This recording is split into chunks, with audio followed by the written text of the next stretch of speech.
حي على الفلاح.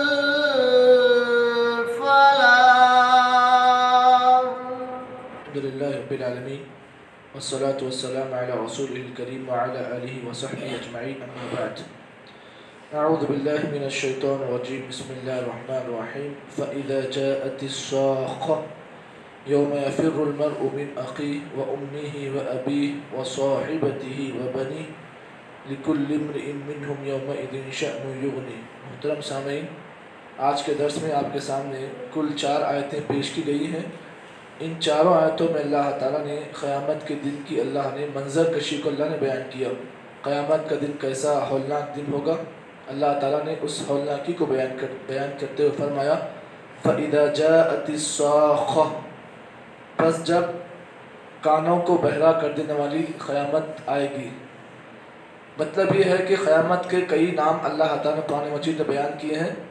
ایک اس کا نام صاقہ ہے. صاقہ کا مطلب یہ ہوتا ہے کہ وہ چیز ایسی ہولناک آواز جو انسان کے کانوں کے پردوں کو پھاڑ دے. قیامت جب آئے گی تو اس انداز میں آئے گی کہ اس کی آواز اتنی ہیبت ناک ہوگی کہ انسان کے کان کے جو پردے ہوں گے وہ پھٹ جائیں گے. تو اللہ نے یہاں پر قیامت کے نام کو بیان کیا ہے.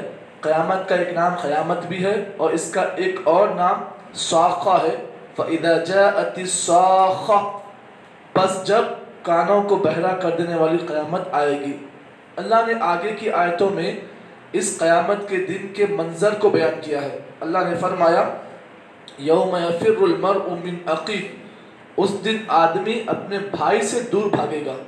سگا بھائی بھی اگر ہوگا تو آدمی اس سے بھی بھاگے گا. وَأُمِّهِ وَأَبِيهِ، آدمی اپنی ماں اپنے باپ سے بھی دور بھاگے گا. اپنے والدین کو بھی آدمی چھوڑ کر بھاگے گا. وَصَاحِبَتِهِ وَبَنِيهِ، اپنے دوستوں سے اپنے سگی اولاد سے بھی آدمی بھاگے گا. لِكُلِّ امْرِئٍ مِّنْهُمْ يَوْمَئِذٍ شَأْنٌ يُغْنِي، ہر آدمی اس دن اپنی فکر میں ہوگا کہ میں بچ جاؤں تو بس کافی ہے. ان چاروں آیتوں میں اللہ تعالیٰ نے قیامت کے منظر کو کھول کر بیان کر دیا ہے. اب سوال یہ پیدا ہوا کہ اللہ نے ان چاروں آیتوں میں انسان کے لیے عظیم رشتوں کو اللہ نے بیان کیا. اللہ نے فرمایا یوم یفر المرء من اخیہ، آدمی اپنے بھائی سے دور بھاگے گا. دیکھیے، ایک انسان کے لیے سب سے بڑا جو رشتہ ہوتا ہے، جو اس سے زیادہ جس سے محبت ہوتی ہے، وہ اس کا بھائی ہوتا ہے. بھائی سے آدمی اپنے مسائل کو شیئر کرتا ہے، لیکن قیامت کے دن وہ آدمی اپنے بھائی سے بھی دور بھاگے گا. ایک انسان کے لیے سب سے بڑا محبت کا رشتہ جو ہے وہ اس کے والدین کا ہوتا ہے. اس کے ماں باپ جو اس کو پالتے ہیں، بڑا کرتے ہیں، جو اس کی پرورش کرتے ہیں، آدمی ان کو بھی چھوڑ دے گا. ماں باپ کی فکر نہیں ہوگی اس کی. وَأُمِّهِ وَبَنِيهِ وَصَاحِبَتِهِ وَأَخِيهِ، آدمی کے لیے اس کے سب سے بڑے ہمدرد جو ہیں اس کے دوست ہوتے ہیں. آدمی اپنے دوست کو بھی چھوڑ دے گا.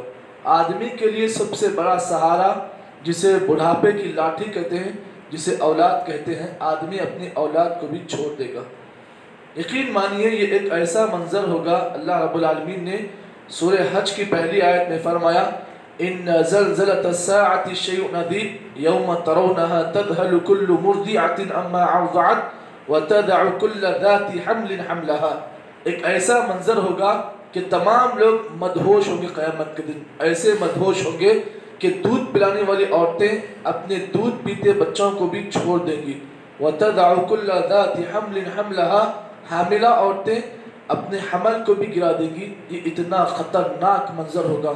اب سوچئے اس سے بڑا اور کیا منظر ہوگا، اس کی آپ وضاحت کر لیں. اللہ رب العالمین نے قرآن مجید کی ایک اور آیت میں اللہ تعالیٰ نے اس مسئلے کی وضاحت کرتے ہوئے فرمایا وَلَقَدْ جِئْنَاكُمْ فُرَادًا كَمَا خَلَقْنَاكُمْ أَوَّلَ مَرَّةٍ وَتَرَكْتُكُمْ مَا قَوَّلْنَاكُمْ مِنْ ظُهُورِكُمْ. اللہ فرماتے اے انسان، جس طریقے سے تم پیدا ہوتے وقت تنہا اس زمین پر آئے تھے، ویسے تم تنہا ہمارے پاس آؤ گے. وَتَرَكْتُكُمْ مَا قَوَّلْنَاكُمْ مِنْ ظُهُورِكُمْ، تم اپنے پیچھے اپنی ہر چیزوں کو چھوڑ دو گے لیکن تم تنہا ہمارے پاس آؤ گے.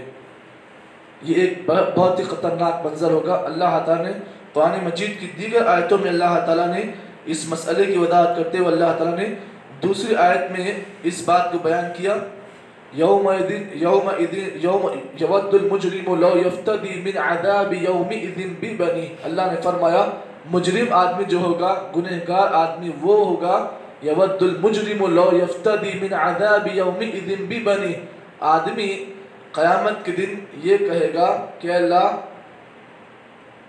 بس مجھے تو بچا لے، بس کافی ہے۔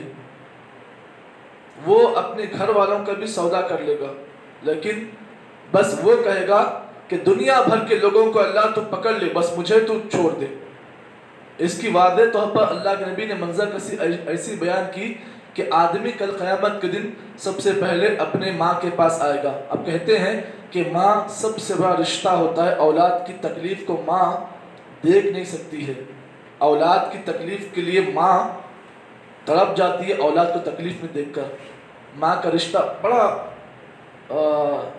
محبت والا رشتہ ہوتا ہے، ایک آدمی کے لیے سب سے بڑا محبت کا رشتہ ماں کا ہوتا ہے۔ ماں جب اپنی اولاد کو تکلیف میں دیکھے گی قیامت کے دن تو سب سے پہلا بچہ بھاگتے ہوئے اپنے ماں کے پاس کہے گا امی جان ایک نیکی چاہیے، ایک نیکی چاہیے۔ ماں بولے گی نہیں بیٹا آج میں کام آنے والی نہیں ہوں۔ ایک نیکی کے لیے تڑپے گا۔ آج دنیا میں نیکیوں کے انبار ہے، کھلے ہوئے نیکیاں، انسان کرنے تیار نہیں ہے۔ قیامت کے دن آدمی اپنی ماں کے پاس جائے گا امی ایک نیکی چاہیے، امی کہے گی نہیں بیٹا نہیں آج کام نہیں سکتی۔ باپ کے پاس جائے گا، وہ باپ جو دنیا میں اس کے لیے خون پسینہ ایک کیا ہوگا، باپ کے پاس کہے ابا جان ایک نیکی چاہیے، ابا بھی کام نہیں آئیں گے۔ بھائی کے پاس کہے گا بھائی ایک نیکی چاہیے، بہن کے پاس جائے گا ایک نیکی چاہیے، نہیں۔ اس زمین کے جتنے لوگ ہیں سب کے پاس جائے گا، اس کے بعد سب سے آخر میں اپنی بیوی کے پاس آئے گا، کہے گا اے میری بیوی دنیا میں تو میری بہت تعریف کرتی تھی، میری خدمت میں تیری خدمت کرتا تھا، تو میری خدمت کرتی تھی، آج مجھے اس کا عوض چاہیے، اس کا بدلہ چاہیے۔ بیوی کہے گی نہیں بدلہ میں کچھ نہیں دے سکتی، آج میں ہی بس جاؤں تو بس کافی ہے، بدلے کے طور پر دینے کے لیے کچھ نہیں ہے۔ اللہ اکبر اللہ۔ آدمی اپنی اولاد کے پاس آئے گا، کہے گا کم از کم بیوی تو کام نہیں ہے، اولاد تو کام آئیں گے۔ بیٹے بولے گا بیٹا تیرے لیے ہم نے سب کچھ کیا تھا، بیٹا آج ایک نیکی دے دے، تیرا باپ پریشانی میں ہے۔ کہے گا ابا جان نہیں، دنیا میں جو آپ نے مجھے کرنا تھا وہ آپ کا فرض تھا، آپ نے کر دیا، لیکن آج میں آپ کے کام نہیں آؤں گا، ایک نیکی بھی نہیں دے سکتا۔ اللہ اکبر۔ کیسا منظر ہوگا؟ یہ حقیقت ہے، اس منظر کی تلاش ہر انسان کو کرنی پڑے گی، یہ منظر ہر ایک کو آنکھوں کے سامنے دکھے گا، یہ حقیقت ہے۔ اسی لیے اس دنیا میں اللہ نے اس حقیقت کو بیان کرتے فرمایا وَلَقَدْ جِئْنَاكُمْ فُرَادًا، اے انسان یاد رکھ تیرا کتنا بڑا سے بڑا خاندان کیوں نہ ہو لیکن تو ہمارے پاس تنہا آنے والا ہے۔ وَتَرَكْتُكُمْ مَا قَوَّلْنَاكُمْ مِنْ ظُهُورِكُمْ، تیرے پیچھے کتنی ہی اولاد کیوں نہ ہو لیکن تو سب کچھ چھوڑ لے گا، ہمارے پاس تو تنہا آنے والا ہے۔ اس حقیقت کو تو یاد رکھ لے۔ آگے اس بات کو بھی جان لیں، اللہ کے نبی صلی اللہ علیہ وسلم نے اس مسئلے کی وضاحت کرتے فرماتے ہیں کہ قیامت کے دن ہر ایک آدمی پریشانی میں ہوگا، ہولناکی کے عالم میں ہوگا، ہر انبیاء کی زبان سے صرف یہی نعرہ ہوگا نفسی نفسی، اے اللہ بس مجھے بچا لے، اے اللہ مجھے بچا لے۔ ہر ایک آدمی کے زبان پر صرف یہی نعرہ ہوگا نفسی نفسی، اے اللہ مجھے بچا لے، مجھے بچا لے۔ اللہ اکبر۔ ایسے موقع پر اللہ کے نبی صلی اللہ علیہ وسلم نے جب اس حدیث کو حضرت عائشہ کے سامنے کہا کہ عائشہ قیامت میں اللہ تعالیٰ ہر انسان کو ننگے بنا رکھے گا، تنہا ہوگا آدمی، ننگے جسم پر کوئی لباس نہیں ہوگا، جسم پر چپل پر پیر پر کوئی چپل نہیں ہوگی، آدمی ننگے لباس پر ہوگا، جسم پر کوئی لباس نہیں ہوگا۔ حضرت عائشہ رضی اللہ تعالیٰ عنہ نے جب اللہ کے نبی سے اس الفاظ کو سنا کہ اللہ کے رسول اس وقت ہم عورتوں کا معاملہ کیا ہوگا، جسم پر جب کوئی لباس نہیں ہوگا تو غیر محرم ہماری طرف دیکھیں گے۔ اللہ کے نبی نے کہا عائشہ اس وقت معاملہ یہ ہوگا کہ کوئی آدمی کسی آدمی کی طرف دیکھ نہیں سکے گا۔ تم پردے کی بات کر رہے ہو، وہاں پر کوئی آدمی اپنے جسم کی طرف نہیں دیکھے گا، تو بتاؤ کسی اور کے جسم کی طرف وہ کیسے دیکھے گا؟ اللہ اکبر۔ یہ منظر بڑا خطرناک منظر ہے، اسی لیے اس منظر کی تیاری دنیا میں کر لیں۔ اپنی اولاد جس کو ہم اپنے بڑھاپے کا سہارا کہتے ہیں، اپنے ماں باپ جسے ہم اپنا سب کچھ سمجھتے ہیں، اپنی بیویاں جسے ہم اپنے دکھ درد کا ساتھی سمجھتے ہیں، یاد رکھیں یہ تمام چیزیں صرف دنیا کے رشتے ہیں، آپ کے دنیا میں کام آنے والے ہیں، لیکن قیامت کے دن آپ کے لیے کام آنے والا کوئی چیز ہے تو صرف آپ کی نیکیاں ہیں۔ اسی لیے دنیا میں نیکیوں کے اللہ دروازے کھول دیے ہیں، نیکیاں لوٹیے، جتنے نیکیاں لوٹ سکتے ہو لوٹیے، ورنہ کل قیامت کے دن ایک نیکی کے لیے اگر آپ تڑپو گے، یاد رکھو اس دنیا کا کوئی رشتہ آپ کو ایک نیکی نہیں دے سکے گا، یاد رکھو یہ چیز۔ اسی لیے دنیا میں اللہ نے نیکیوں کا موقع دیا، یہ بڑی خوش نصیبی ہے، نیکیاں کمائیے، اپنے اکاؤنٹ میں نیکیوں کو جمع کیجئے، ورنہ قیامت کے دن اگر اکاؤنٹ میں نیکیاں نہیں ہوں گی تو یاد رکھو نیکیاں کمانے کا موقع آپ کو نہیں ملے گا۔ یہ کچھ باتیں تھیں جو ان آیتوں کی روشنی میں آپ کے سامنے میں نے پیش کی ہیں۔ بس خلاصہ کلام یہ ہے، یہ دنیا مختصر ہے، زندگی مختصر ہے، یہاں کا ہر رشتہ مفاد پرست رشتہ ہے، یہاں کا ہر رشتہ آپ کو ساتھ آنے والا نہیں ہے۔